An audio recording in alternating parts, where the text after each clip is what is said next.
की हार के बाद मुख्तार अंसारी ने गाजीपुर छोड़ मऊ में तैयारी की थी सियासी जमीन, जेल में लिया था टिकट। 1995 में मुख्तार अंसारी किसी मामले को लेकर दिल्ली की जेल में बंद था। तत्कालीन मुलायम सिंह यादव सरकार गिरने पर यूपी में दोबारा चुनाव हुआ।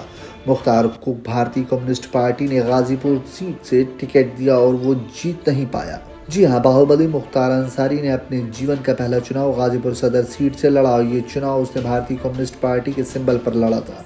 मुख्तार के बड़े भाई अफजल अंसारी 1985 में भारतीय कम्युनिस्ट पार्टी के उम्मीदवार के तौर पर चुनाव जीतकर विधानसभा पहुंच चुके थे। जानकारों की माने तो बड़े भाई की राजनीतिक पिच से मुख्तार अंसारी की भी सियासी एंट्री हुई। राजनीतिक विश्लेषक डॉक्टर शमी सिंह बन ने बताया कि अफजल अंसारी ने राजनीति का कहकारा अपने दौर के बड़े कम्युनिस्ट नेता सरजू पांडे की शागिर्दगी से सीखा। 1985 में जब पूरे देश में इंदिरा गांधी की हत्या के बाद कांग्रेस सिंपैथी की लहर चल रही थी, तो उस दौरान सरजू पांडे खुद अपना लोकसभा सीट नहीं बचा पाए थे।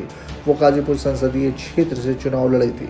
उस चुनाव में कांग्रेस के जैनुल बशर विजयी हुए थे। इसी बीच 1985 के विधानसभा चुनाव में सरजू पांडे के कहने पर अफजल अंसारी ने अपने राजनीतिक जीवन का पहला चुनाव लड़ा और जीत लिया। 1995 में कम्युनिस्ट पार्टी ने दिया था टिकट। विधायक बनने के बाद जब यूपी में मुलायम सिंह की सरकार गिरी और 1995 में फिर से चुनाव हुए, तो उस दौरान मुख्तार अंसारी दिल्ली की जेल में किसी मामले में बंद था। कोर्ट ने आदेश के बाद उसे गाजीपुर लाया। भारतीय कम्युनिस्ट पार्टी के सिंबल पर उसे सदर विधानसभा से चुनाव भी लड़ाया गया। जाहिर सी बात है कि कम्युनिस्ट पार्टी से उम्मीदवार बनने में मुख्तार के बड़े भाई अफजल अंसारी ने बड़ी भूमिका अदा की थी।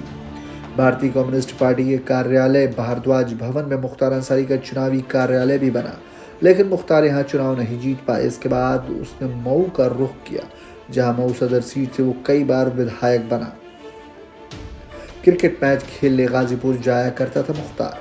मऊ की मुस्लिम पॉपुलेशन निर्णायक संख्या में है। दूसरा, मुख्तार का ननिहाल मऊ के बीबीपुर में है। उसके नाना ब्रिगेडियर उस्मान का सम्मान था। बंटवारे के समय उन्होंने पाकिस्तान जाने के बजाय भारत में रुकना तय किया। वो सेना के एक बड़े अधिकारी थे। मुख्तार भी क्रिकेट मैच आदि खेलने के सिलसिले में अक्सर मऊ क्रिकेट टीम के साथ जाया करते थे। गाजीपुर सियासी बयार मुख्तार को रास नहीं आई। पहले ही चुनाव में उसे हार का मुंह देखना पड़ा। इसके बाद उसने मऊ की ओर किया और जमीन तैयार करना मुनासिब समझा।